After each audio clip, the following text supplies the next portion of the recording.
जय हिंद साथियों, वंदे मातरम, राधे राधे। स्वागत है आपका अपनी यूट्यूब चैनल शिक्षा सागर एकेडमी पे। आई होप आप अच्छे होंगे, मस्त होंगे, स्वस्थ होंगे। आपकी तैयारी बढ़िया बेहतरीन ढंग से चल रही होगी। साथियों, आज हम एसएससी एमटीएस वालों के लिए जीके के अति महत्वपूर्ण प्रश्नों का डिस्कस करेंगे। जितने भी प्रश्न हैं साथियों, प्रीवियस ईयर एग्जाम से रिलेटेड प्रश्न हैं। ये सभी प्रश्न साथियों काफ़ी इम्पोर्टेंट हैं। आपसे विनती है कि आप वीडियो को बिना स्किप किए वीडियो को पूरा देखिएगा, तभी आपको सभी प्रश्न एकदम बेहतरीन ढंग से समझ में आएंगे। आज साथियों हम अंग्रेजी के क्वेश्चन को नहीं करने वाले हैं। कल साथियों हम 25 अंग्रेजी और 25 जीके के क्वेश्चन को करेंगे। अभी साथियों आपकी अंग्रेजी वाली स्लाइड बन रही है, वही प्रश्न को हम करवाएंगे साथियों कल वाली क्लास में। जो एसएससी एमटीएस एग्जाम में अंग्रेजी के जितने भी क्वेश्चन पूछे जा रहे हैं और पूछे जा चुके हैं, उन्हीं प्रश्नों को हम कल साथियों जीके और अंग्रेजी के रूप में करेंगे। तो कल वाली क्लास साथियों आपकी जीके और अंग्रेजी की रहेगी। बाकी आज साथियों जो जीके के प्रश्न हैं ये प्रीवियस ईयर एग्जाम में पूछे जा चुके हैं प्रश्न, और उन्हीं से रिलेटेड प्रश्न हैं। तो आगामी दिनों में जिन लोगों का एग्जाम है उनके लिए यह क्लास काफ़ी इम्पोर्टेंट है। तो आपसे विनती है कि आप वीडियो को इस प्रकार से देखिएगा कि जैसे मैं एग्ज़ाम हॉल में बैठ के परीक्षा दे रहा हूँ, तब जब साथियों आप इस अकॉर्डिंग क्लास को देखेंगे तो भी आपका साथियों प्रैक्टिस सेट बहुत ही मजबूत होगा। और वीडियो के अंत में आप बताइएगा साथियों कि आपने जीके के 25 क्वेश्चन में से कितने क्वेश्चन सही किए। तो काफ़ी इंपॉर्टेंट क्वेश्चन है साथियों, बहुत ही इंपॉर्टेंट है। आप वीडियो को बहुत ध्यान से देखिएगा। चलिए अब हम बिना किसी देरी के प्रश्न की ओर बढ़ते हैं। जैसा कि साथियों स्क्रीन पे आपको प्रश्न नंबर 1 दिख रहा होगा। हमारा प्रश्न है, स्पेस करके दिया है साथियों, फिल इन द ब्लैंक के रूप में क्वेश्चन है।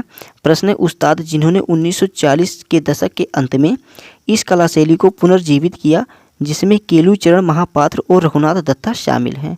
तो देखिए इसका राइट आंसर हमारा क्या आ जाएगा। ऑप्शन है ओडिसी, ऑप्शन बी छाऊ, ऑप्शन सी मणिपुरी और ऑप्शन नंबर डी सत्रिया। तो इसका राइट आंसर हमारा होगा साथियों ओडिसी नृत्य। क्या होगा साथियों? ऑप्शन ए जो है ओडिसी नृत्य साथियों। इसे साथियों 1940 के दशक के अंत में इस कला शैली को पुनर्जीवित किया गया था। 1940 में साथियों इसको दोबारा से लाया गया और इसके मुख्य कलाकार थे साथियों केलुचरण महापात्र और रघुनाथ दत्ता जी थे। तो इम्पोर्टेंट साथियों ओडिसी नृत्य से संबंधित कलाकार भी एग्जाम में पूछे जाते हैं। तो देखिए इसके महत्वपूर्ण कलाकार हैं केलुचरण महापात्र और रघुनाथ दत्ता। ये काफ़ी इंपॉर्टेंट प्रश्न साथियों, ये प्रीवियस ईयर एग्जाम में पूछा गया है। 2023 में शायद साथियों किसी न किसी शिफ्ट में यह प्रश्न पूछा गया था। एसएससी एमटीएस के एग्जाम में साथियों ये पूछा गया प्रश्न था, तो सोचा मैं आपको करवा दूं। तो राइट आंसर इसका होगा साथियों ओडिसी नृत्य। बात करें साथियों ऑप्शन नंबर डी जो है सत्रिया नृत्य साथियों, तो ये है साथियों असम का इम्पोर्टेंट नृत्य है साथियों। कहाँ का है साथियों? तो असम का है साथियों सत्रिया नृत्य। मणिपुर तो साथियों मणिपुर का ही, और छऊ साथियों कहाँ का है ये आप कमेंट में बताइए। काफ़ी इंपॉर्टेंट छऊ भी है साथियों, कमेंट में ज़रूर बताना। चलिए अब हम प्रश्न नंबर 2 की ओर बढ़ते हैं। साथियों स्क्रीन पे प्रश्न नंबर 2 दिखाई दिया है। प्रश्न है, लता मंगेशकर के द्वारा गाए गए गीत ऐ मेरे वतन के लोगों के संगीत निर्देशक कौन थे? इम्पोर्टेंट प्रश्न है साथियों, यह भी प्रीवियस ईयर एग्जाम में पूछा गया प्रश्न है। लता मंगेशकर के द्वारा गाए गए गीत ऐ मेरे वतन के लोगों के संगीत निर्देशक कौन थे? ऑप्शन ए है Kishore Kumar, option B Rajesh Roshan, option C Anand Raj Anand और option number D C Ramchandra. तो राइट आंसर इसका हो जाएगा साथियों ऑप्शन नंबर डी जो है सी रामचंद्र। साथियों कौन थे? तो सी रामचंद्र जो थे इसके संगीत निर्देशक थे। इम्पोर्टेंट क्वेश्चन है साथियों, तो ऑप्शन नंबर डी इसका राइट आंसर हो जाएगा। साथियों कितने लोग एसएससी जीडी एग्जाम की तैयारी कर रहे हैं साथियों? कितने लोग एसएससी जीडी एग्जाम की तैयारी कर रहे हैं वो कमेंट में ज़रूर बताइएगा साथियों। आपके लिए साथियों एसएससी जीडी के लिए बहुत ही जल्द क्लासेज आने वाली हैं। हमने एसएससी जीडी वालों के लिए संघर्ष बैच स्टार्ट किया था। इस बैच में साथियों आपको जीके, अंग्रेजी और हिंदी ये तीनों चीज़ आपको एक ही क्लास में प्रोवाइड होंगे। हमने इसका 2 पार्ट आपको इसी चैनल पर डाल दिया हूं साथियों। यदि आपको अच्छा लगे तो चैनल के अंदर जाके संघर्ष बैच जरूर देखिएगा। यदि आपको अच्छा लगे तो मैं दोबारा उसको स्टार्ट कर दूँगा। बाकी अभी तो साथियों एसएससी एमटीएस वालों के लिए जीके के 25 क्वेश्चन अंग्रेजी के और 25 क्वेश्चन साथियों जीके आ रहे हैं, और इसी के बीच आपका साथियों संघर्ष बैच भी स्टार्ट हो जाएगा बस कुछ ही दिनों में। तो कितने लोग एसएससी जीडी एग्जाम की तैयारी करें कमेंट में ज़रूर बताइएगा। चलिए साथियों हम अगले क्वेश्चन की ओर बढ़ते हैं। साथियों स्क्रीन पे प्रश्न नंबर 3 दिखाई दिया। प्रश्न है साथियों हमारा प्रश्न truth love and a little malice. IMP यानी इम्पोर्टेंट क्वेश्चन है। Truth love and a little malice आत्मकथा निम्नलिखित में से किस लेखक के द्वारा लिखी गई है? ऑप्शन ए है प्रतिभा रे, option B Amrita Pritam, option C Chetan Bhagat और option number D Khushwant Singh. तो इसका राइट आंसर होगा साथियों truth love and a little malice. इस आत्मकथा के लेखक हैं साथियों खुशवंत सिंह जी। कौन है साथियों? तो खुशवंत सिंह जी हैं। तो ऑप्शन नंबर डी इसका राइट आंसर हो जाएगा, खुशवंत सिंह। चलिए अगले क्वेश्चन की ओर बढ़ते हैं।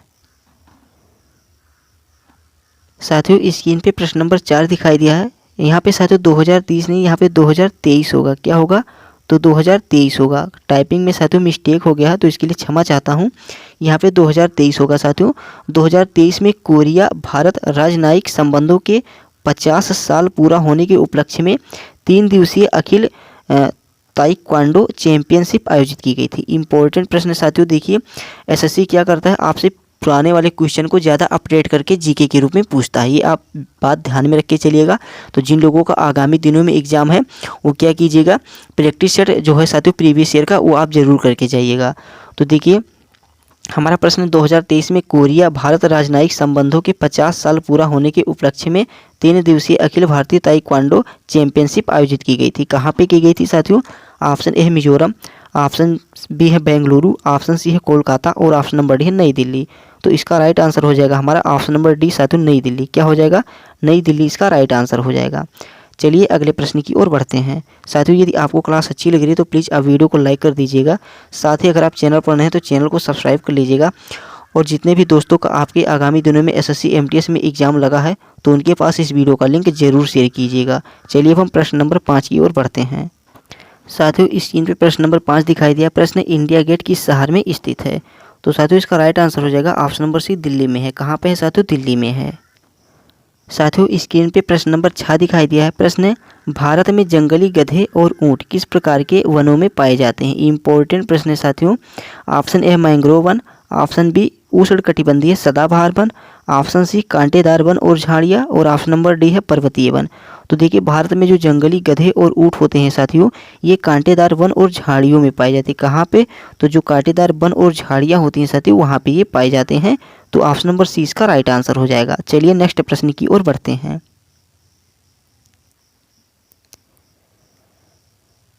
साथियों स्क्रीन पे प्रश्न नंबर 7 दिखाई दिया है। प्रश्न है हमारा हिंदू कैलेंडर के अनुसार होली कौन से महीने में मनाई जाती है? हमारा यही प्रश्न है साथियों। हिंदू कैलेंडर के अनुसार होली को मनाई जाती है। ऑप्शन है चैत्र पूर्णिमा को, ऑप्शन बी माघ पूर्णिमा को, ऑप्शन सी फाल्गुन पूर्णिमा को और ऑप्शन नंबर डी है पौष पूर्णिमा को। तो राइट आंसर हमारा हो जाएगा साथियों यहाँ पे ऑप्शन नंबर सी फाल्गुन पूर्णिमा। क्या होगा साथियों? तो ऑप्शन नंबर सी जो है फाल्गुन पूर्णिमा ये हमारा राइट आंसर हो जाएगा। ये हिंदू कैलेंडर के अनुसार होली फाल्गुन पूर्णिमा को मनाई जाती है। तो option number C is the right answer होगा। चलिए नेक्स्ट क्वेश्चन की ओर बढ़ते हैं। साथियों स्क्रीन पे प्रश्न नंबर 8 दिखाई दिया है। प्रश्न है विटामिन B1 की कमी से कौन सा पोषण संबंधी विकार होता है जिसमें परिधीय तंत्रिकाओं और क्षय की समस्या उत्पन्न होती है? तो option A pernicious anaemia, option B सूखा रोग, ऑप्शन सी बेरी रोग और ऑप्शन नंबर डी शुष्क छिपाक। तो देखिए इसका राइट आंसर होगा साथियों विटामिन B1 की कमी से साथियों होने वाला रोग हमारा बेरी रोग। कौन है साथियों? तो बेरी जो रोग है साथियों ये विटामिन B1 की कमी से होता है। देखिए साथियों बी से साथियों बेरी और B1 साथियों विटामिन B1 की कमी से बेरी रोग होता है। ये आप ध्यान में रख के चलेगा। चलिए अगले क्वेश्चन की ओर बढ़ते हैं।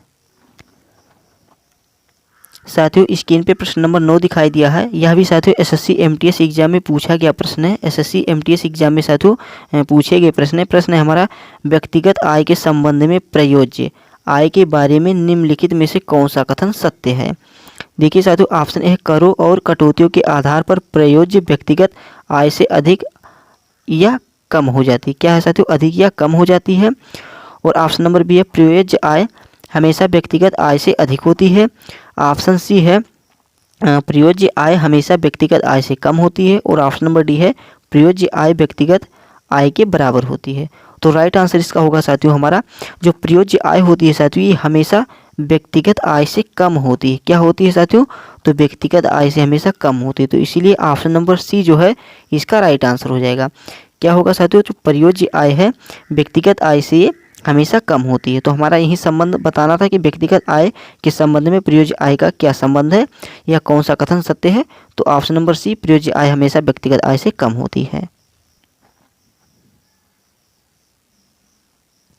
साथियों स्क्रीन पे प्रश्न नंबर 10 दिखाई दिया। प्रश्न है निम्नलिखित में से कौन सा ऊष्मागतिकी की प्रक्रिया का सबसे अच्छा वर्णन करता है। इंपॉर्टेंट प्रश्न है साथियों। प्रश्न है, निम्नलिखित में से कौन सा ऊष्मागति की प्रक्रिया का सबसे अच्छा वर्णन करता है। ऑप्शन ए है बाल की मात्रा का मापन। साथियों यहाँ पे बाल नहीं, यहाँ पे बल होगा, यहाँ पे बल की मात्रा का मापन। ऑप्शन बी है संपीड़न मात्रा की मापन। ऑप्शन सी है स्थानांतरित ऊष्मा ऊर्जा की मात्रा का मापन। और ऑप्शन डी है बिजली की मात्रा का मापन।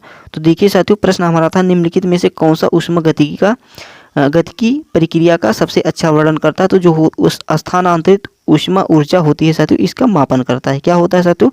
स्थानांतरित ऊष्मा ऊर्जा की मापन। इसका राइट आंसर हो जाएगा option number C is the right answer होगा। चलिए प्रश्न नंबर 11 की ओर बढ़ते हैं। साथियों स्क्रीन पे प्रश्न नंबर 11 दिखाई दिया है। प्रश्न है, मलयालम कवि बल्लोथ नारायण मेनन। साथियों बल्लोथ नारायण मेनन काफ़ी इम्पोर्टेंट है। और जो नृत्यांगना गुरु कल्याणी कुट्टी अम्मा, ये भी इम्पोर्टेंट हैं। इनके प्रयासों ने किस नृत्य शैली को फिर से चलन में लाया और नया जीवन दान दिया। एसएससी एमटीएस एग्जाम में पूछा गया क्वेश्चन है साथियों।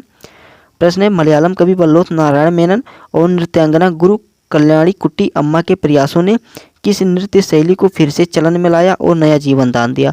तो राइट आंसर इसका होगा साथियों मोहिनी अट्टम। क्या हो जाएगा साथियों? मोहिनी अट्टम इसका राइट आंसर हो जाएगा। तो option number C is the right answer, Mohiniyattam. साथियों मोहिनी अट्टम कहाँ का है, कहाँ का प्रसिद्ध लोक नृत्य है? तो साथियों ये हमारा केरल का प्रसिद्ध लोक नृत्य है। बात करें भरतनाट्यम की, तो भरतनाट्यम साथियों तमिलनाडु का है। कहाँ का है साथियों? तो भरतनाट्यम तमिलनाडु का है।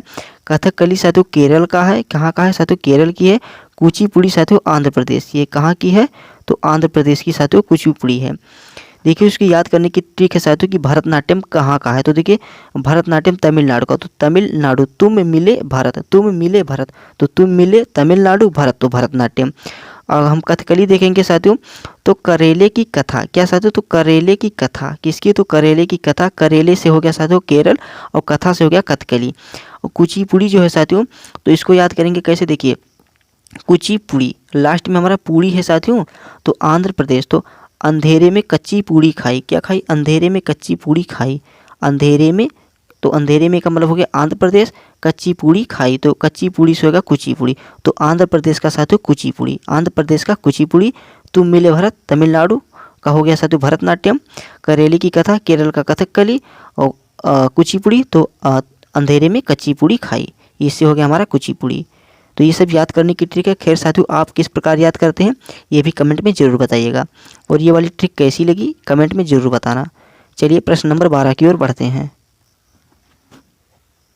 साथियों इस सीन पे प्रश्न नंबर 12 दिखाई दिया है, प्लेइंग इट माई वे निम्नलिखित में से किस खिलाड़ी के द्वारा लिखी गई है। साथियों प्रश्न है, प्लेइंग इट माई वे निम्नलिखित में से किस खिलाड़ी के द्वारा लिखी गई है। Option A Sourav Ganguly, option B Kiran Maurya, option C Yuvraj Singh और option number D Sachin Tendulkar. देखिए साथियों ऑप्शन नंबर डी जो सचिन तेंदुलकर जी हैं, प्लेइंग इट माई वे ये इन्हीं खिलाड़ी के द्वारा लिखी गई है। तो option number D is the right answer हो जाएगा सचिन साहब, यानी Sachin Tendulkar is the right answer होगा साथियों। चलिए अगले क्वेश्चन की ओर बढ़ते हैं। साथियों यदि आपको क्लास अच्छी लग रही है तो प्लीज़ आप वीडियो को लाइक कर दीजिएगा। साथ ही अगर आप चैनल पर नए हैं तो चैनल को सब्सक्राइब करके बेल आइकन को जरूर ऑन कीजिएगा। और जितने भी दोस्त आपके एसएससी एमटीएस या एसएससी जीडी किसी भी एग्जाम की तैयारी करें उनके पास इस वीडियो का लिंक जरूर शेयर कीजिएगा। चलिए हम अगले क्वेश्चन की ओर बढ़ते हैं। साथियों स्क्रीन पे प्रश्न नंबर 13 दिखाई दिया है। प्रश्न है, भारत के संविधान का कौन सा अनुच्छेद सभी बच्चों को 6 वर्ष की आयु पूरी करने तक प्रारंभिक बाल्यावस्था देखभाल और शिक्षा का प्रावधान करता है। आईएमपी इंपॉर्टेंट क्वेश्चन है, एसएससी एमटीएस में पूछा गया क्वेश्चन है साथियों। ये भी प्रीवियस ईयर एग्जाम में साथियों ये प्रश्न पूछा गया था। तो इसका राइट आंसर हो जाएगा साथियों हमारा कि भारत का संविधान का कौन सा अनुच्छेद सभी बच्चों को 6 वर्ष की आयु पूरी करने तक प्रारंभिक बाल्यावस्था देखभाल और शिक्षा का प्रावधान करता है। तो ये हमारा आर्टिकल 45 है। कौन सा है साथियों? तो अनुच्छेद 45 है। तो ऑप्शन नंबर सी इसका राइट आंसर हो जाएगा। चलिए प्रश्न नंबर 14 की ओर बढ़ते हैं। स्क्रीन पे प्रश्न नंबर 14 दिखाई दिया है। प्रश्न है, किस भारतीय धावक ने फ्लैंडर्स कप 2023। देखिए साथियों 2023 के क्वेश्चन काफ़ी इंपॉर्टेंट होने वाले हैं अब की बार एग्जाम में साथियों। क्या पता इनसे रिलेटेड क्वेश्चन आपसे पूछा जाए। बाकी आप जो साथियों एसएससी एमटीएस एग्जाम में प्रश्न पूछे जा रहे हैं उनकी प्रैक्टिस जरूर करते रहिए। हमारा प्रश्न है, किस भारतीय धावक ने फ्लैंडर्स कप 2023 एथलेटिक्स मीट में पुरुषों की 100 और 200 मीटर दौड़ में एक स्वर्ण पदक जीता है। राइट आंसर होगा साथियों इसका अमलान बोरगोहन। कौन थे साथियों? तो अमलान बोरगोहन इसका राइट आंसर हो जाएगा। तो option number C is the correct answer. चलिए अगले प्रश्न की ओर बढ़ते हैं।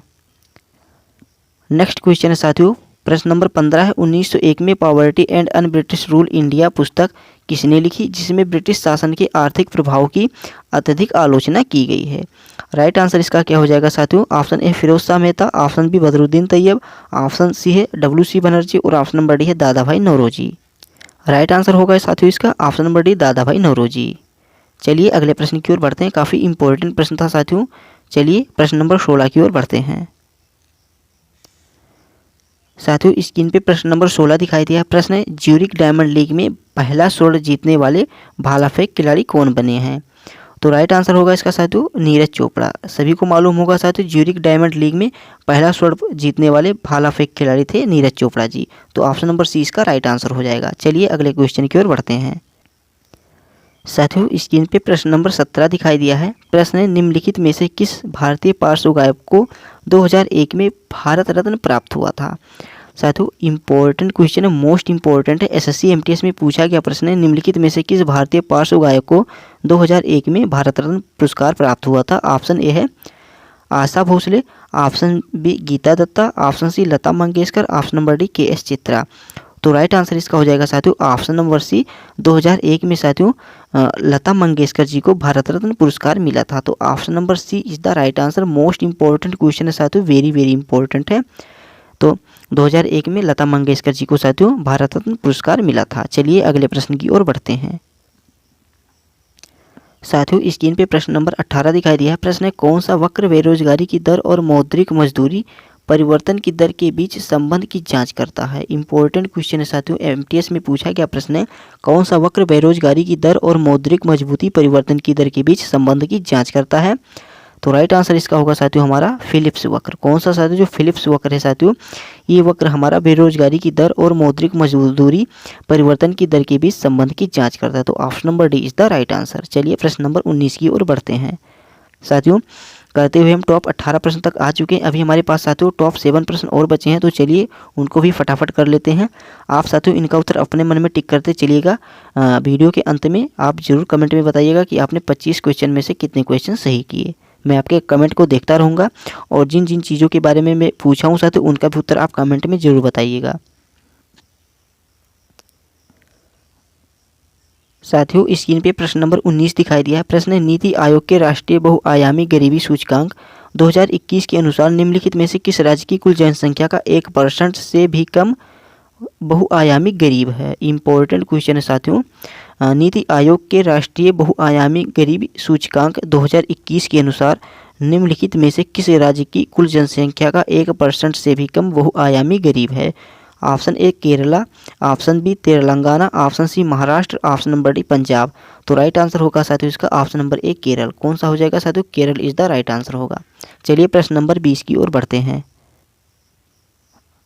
साथियों स्क्रीन पे प्रश्न नंबर 20 दिखाई दिया। प्रश्न है हमारा, भारतीय रिजर्व बैंक की तहत जावक पोषण ने वित्त वर्ष 2023 की पहली तिमाही में मजबूत वापसी की क्योंकि भारतीयों ने अंतर्राष्ट्रीय यात्रा, करीबी रिश्तेदारों की रख रखाव और उपसंहारों प्रकार से बढ़ाया। इंपॉर्टेंट क्वेश्चन साथियों MTS में पूछा गया प्रश्न शायद साथियों ये प्रश्न भारतीय रिजर्व बैंक की तहत जावक पोषण ने वित्त वर्ष 2023 की पहली तिमाही में मजबूत वापसी की क्योंकि भारतीयों ने अंतर्राष्ट्रीय यात्रा, करीबी रिश्तेदारों की रख रखाव और उपसंहारों को बढ़ाया। ऑप्शन ए साथियों तरल प्रेषक योजना, ऑप्शन बी उदारीकृत प्रेषण योजना, ऑप्शन सी नियमित प्रेषण योजना, ऑप्शन डी है विदेशी प्रेषण योजना। तो राइट आंसर इसका होगा साथियों ऑप्शन नंबर बी उदारीकृत प्रेषण योजना इज द राइट आंसर हो जाएगा। चलिए अगले प्रश्न की ओर बढ़ते हैं। साथियों स्क्रीन पे प्रश्न नंबर 21 दिखाई दिया है। प्रश्न है, गुरु निरंजन राउत और गुरु राम हरिदास को नृत्य और संगीत के क्षेत्र में उनके योगदान के लिए गुरु केलुचरण महापात्र पुरस्कार 2022 प्रदान किया गया था। इंपॉर्टेंट है साथियों। तो राइट आंसर इसका हो जाएगा साथियों ओडिसी नृत्य के लिए। किसके लिए साथियों? तो ओडिसी नृत्य के लिए साथियों उन्हें क्या किया गया था साथियों? 2022 में साथियों गुरु केलुचरण महापात्र पुरस्कार प्रदान किया गया था। तो option number C is the right answer हो जाएगा। चलिए प्रश्न नंबर 22 की ओर बढ़ते हैं। साथियों स्क्रीन पे प्रश्न नंबर 22 दिखाई दिया है। प्रश्न है हमारा, प्रधानमंत्री मुद्रा योजना और कॉरपोरेट गैर कृषि लघु एवं सूक्ष्म उद्यमियों को स्पेस करके दिया हमारे साथियों तक ऋण प्रदान करती है अप्रैल 2023 तक। देखिए साथियों, प्रधानमंत्री मुद्रा योजना गैर कारपोरेट गैर कृषि लघु एवं सूक्ष्म उद्यमियों को ऋण प्रदान करती है अप्रैल 2023 तक। तो देखिए ऑप्शन ए हमारा 2.5 लाख, ऑप्शन बी है 10 लाख, ऑप्शन सी 1 लाख और ऑप्शन नंबर डी है 5 लाख। तो इसका राइट आंसर होगा साथियों ऑप्शन नंबर बी हमारा 10 लाख। कितना साथियों? तो 10 लाख साथियों। ये साथियों प्रधानमंत्री मुद्रा योजना गैर कारपोरेट गैर कृषि लघु एवं सूक्ष्म उद्यमियों को 10 लाख तक ऋण प्रदान करती है अप्रैल 2023 तक साथियों। ये केवल अप्रैल 2023 तक की थी। चलिए हम प्रश्न नंबर 23 की ओर बढ़ते हैं। नेक्स्ट प्रश्न है साथियों, प्रश्न नंबर 23 है। प्रश्न है, भारत में सर्वाधिक वर्षा का मुख्य कारण क्या है? तो राइट आंसर हो जाएगा साथियों, भारत में जो सर्वाधिक वर्षा का मुख्य कारण है दक्षिण पश्चिम मानसून। क्या है साथियों? जो दक्षिण पश्चिम मानसून है ये भारत में सबसे अधिक वर्षा का मुख्य कारण बनती है। तो ऑप्शन नंबर सी इसका राइट आंसर हो जाएगा। साथियों स्क्रीन पे प्रश्न नंबर 24 दिखाई दिया है। प्रश्न है, निम्नलिखित में से कौन सा संवैधानिक निकाय नहीं है? इंपॉर्टेंट क्वेश्चन साथियों, कौन सा संवैधानिक निकाय नहीं है? तो ऑप्शन ए है नीति आयोग, ऑप्शन बी वित्त आयोग, ऑप्शन सी निर्वाचन आयोग, ऑप्शन नंबर डी लोक सेवा आयोग। तो इसका राइट आंसर हो जाएगा साथियों हमारा प्रश्न निम्नलिखित में से कौन सा संवैधानिक निकाय नहीं है? तो ऑप्शन ए नीति आयोग जो है साथियों ये संवैधानिक निकाय नहीं है।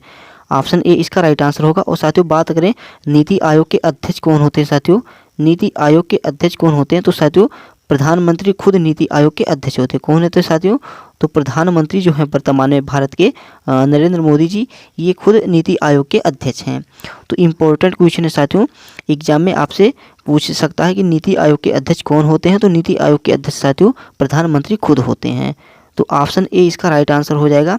प्रश्न था कि कौन सा साथियों संवैधानिक निकाय नहीं है, संविधान की निकाय में नहीं है साथियों, तो हमारा नीति आयोग नहीं है। तो ऑप्शन नंबर ए इसका राइट आंसर हो जाएगा। चलिए अगले क्वेश्चन की ओर बढ़ते हैं। साथियों स्क्रीन पे प्रश्न नंबर 25 दिखाई दिया है। मोस्ट इंपॉर्टेंट क्वेश्चन है, वेरी इंपॉर्टेंट है। प्रश्न 1906 में अखिल भारतीय मुस्लिम लीग की स्थापना कहाँ पर हुई थी? साथियों प्रश्न 1906 में अखिल भारतीय मुस्लिम लीग की स्थापना कहाँ पे हुई थी? Option A Lahore, option B Delhi, option C Dhaka, option number D Agra. तो राइट आंसर इसका हो जाएगा साथियों ऑप्शन नंबर सी है जो ढाका साथियों, ये इसका राइट आंसर हो जाएगा। 1906 में जो है साथियों अखिल भारतीय मुस्लिम लीग की स्थापना होती है। इंपॉर्टेंट क्वेश्चन है, एग्जाम में पूछा गया प्रश्न है। 1906 में साथियों अखिल भारतीय मुस्लिम लीग की स्थापना और कहाँ पे होती है? तो ढाका में होती है। तो ऑप्शन नंबर सी इसका साथियों राइट आंसर हो जाएगा। साथियों हमारे पास टॉप 25 प्रश्न ही थे। कल आपके लिए अंग्रेजी और जीके के 25-25 क्वेश्चन आने वाले हैं। सभी प्रश्न साथियों प्रीवियस ईयर एग्जाम तथा अब तक जो एमटीएस एग्जाम में पूछे गए प्रश्न हैं उन्हीं प्रश्नों को कल वाली प्रैक्टिस सेट में करवाया जाएगा। साथियों आपकी अंग्रेजी की स्लाइड नहीं बनी थी तो हमने सोचा कि जीके की बनी है तो तब तक मैं जीके का ही क्वेश्चन आपको करवा दूँ। कल साथियों आपके लिए अंग्रेजी की क्लास आने वाली है और साथ में जीके की क्लास भी रहेगी। तो साथियों कल वाली क्लास काफ़ी इंपॉर्टेंट रहेगी। आज वाली जो क्लास थी जीके की यह भी काफ़ी इंपॉर्टेंट थी, मोस्ट इंपॉर्टेंट थी। तो जितने भी लोग का एग्ज़ाम आगामी दिनों में है उनके पास इस वीडियो का लिंक जरूर शेयर कीजिएगा। जितने लोगों का अभी एग्ज़ाम नहीं हुआ एमटीएस का उनके लिए क्लास इंपॉर्टेंट थी साथियों। और कितने लोग साथियों ये भी बताइएगा कि एसएससी जीडी एग्ज़ाम की तैयारी करें। प्लीज़ साथियों कमेंट में ज़रूर बताना कि कितने लोग एसएससी जीडी एग्ज़ाम की भी तैयारी कर रहे हैं। उनके लिए बहुत ही जल्द साथियों संघर्ष बैच स्टार्ट किया गया था, वो आने वाला है साथियों। तो जब आप भारी से भारी मात्रा में हो जाएंगे तो वो बैच साथियों में स्टार्ट करने में काफ़ी मज़ा आएगा। तो आप कमेंट में ज़रूर बताना। हमने संघर्ष बैच का साथियों 1 और 2 भाग हमने इसी चैनल पर साथियों अपलोड किया है। आप चैनल के अंदर जाके उस बैच को ज़रूर देखिए। यदि आपको वह बैच अच्छा लगे तो साथियों आप कमेंट में ज़रूर बताइएगा। इसमें साथियों हम शुरू से एकदम अंत तक पढ़ने वाले थे। तो आपका जब एग्ज़ाम एसएससी जीडी का हो जाए उसके होने से पहले साथियों सभी सिलेबस को हम कंप्लीट कर देंगे। उसके बाद साथियों हम इसके प्रैक्टिस सेट को करने वाले हैं। उसमें हम आपको हिंदी, जीके और रीजनिंग ये तीनों चीज़ एक ही क्लास में आपको प्रोवाइड होने वाली थी। तो आप साथियों चैनल के अंदर जाके संघर्ष बैच वाला पार्ट जरूर देखिएगा और कमेंट में फिर साथियों आके बताइएगा कि स्टार्ट किया जाए या ना स्टार्ट किया जाए। आपकी साथियों मर्जी है, ये एकदम निःशुल्क बैच है साथियों, यूट्यूब पे हम कराएंगे। तो आपको साथियों यदि अच्छा लगे तो संघर्ष बैच साथियों आप कमेंट में ज़रूर बताना। और आज की क्लास कैसी थी इसके बारे में भी कमेंट में बताना। आपने टॉप 25 प्रश्न में से कितने प्रश्न सही किए ये भी आप कमेंट में ज़रूर बताइएगा। तो चलिए साथियों मिलते हैं हम कल वाली वीडियो में। कल वाली वीडियो देखना मत भूलिएगा। कल वाली वीडियो काफ़ी इंपॉर्टेंट रहने वाली, काफ़ी शानदार रहने वाली है। तो कल वाली वीडियो में मिलेंगे हम। तब तक के लिए साथियों आपसे चाहते हैं हम जय हिंद, जय Bharat, Vande Mataram, take care, bye bye. अपना ख्याल रखना, मस्त रहना।